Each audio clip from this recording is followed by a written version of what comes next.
Hello. In Module 2, where we look at market failure, you may have to draw the cobweb diagram. It's a diagram which confuses a lot of people. So let's go through that now. The cobweb theory is a theory which tries to explain why in agricultural markets we see price oscillations or fluctuations, where one season the price is high, the next season it's low, then it's high again, and then it's low again. And this is very difficult for farmers to cope with, because they can never really make investment decisions, and they never really know how much to supply from one year to the next. So why do these price fluctuations happen? Well, the cobweb theory is one explanation for that, and the diagram is part of that theory. Let's imagine the market for carrots. Initially, there is a demand curve and a supply curve for carrots, and there is a price and quantity 0, price 0, which would be equilibrium in the market.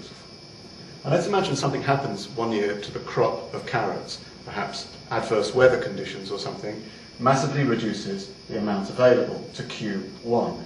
Those farmers with carrots to sell would find that they could charge a relatively high price of P1 and still sell their carrots.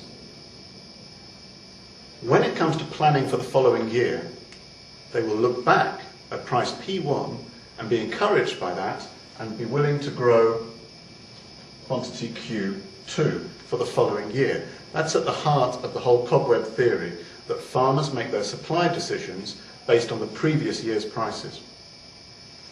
So they grow Q2, but when it comes to harvest time and time to sell these carrots, they find that the only way they can get rid of all of OQ2 carrots is by charging a low price of P2. They can't store the carrots, and they have to sell them. So the only way to clear all of those OQ2 markets is to offer the low price of P2. Now it comes time for planning for year 3, and they are unimpressed when they look back and see price P2, and so they only grow, reading off the supply curve, they only grow Q3. But when they then sell Q3, they find that they can charge a price P3 for those carrots. The following year, encouraged by the relatively high price of P3, they grow this much, Q4. But when it comes to selling Q4, they can only sell at price P4, and so on and so on. Now, as you see, we have a high price, a low price, a high price, a low price. The price oscillations are narrowing. That means we have a convergent cobweb. And these are the most common kind of price oscillations, rather than divergent, where the prices get wider and wider apart. But nevertheless, this is very disruptive for the farmers. Hence, the need to stabilize these markets through systems such as the Common Agricultural Policy.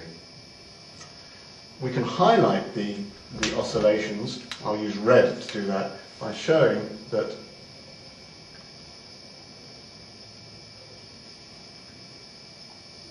these prices simply, season by season, it may take many seasons, get closer and closer together.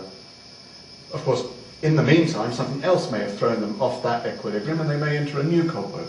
All in all, it's very disruptive for the farmers, and it's an explanation for why prices fluctuate in agricultural markets. You may find yourself explaining that in Module 2. Thank you.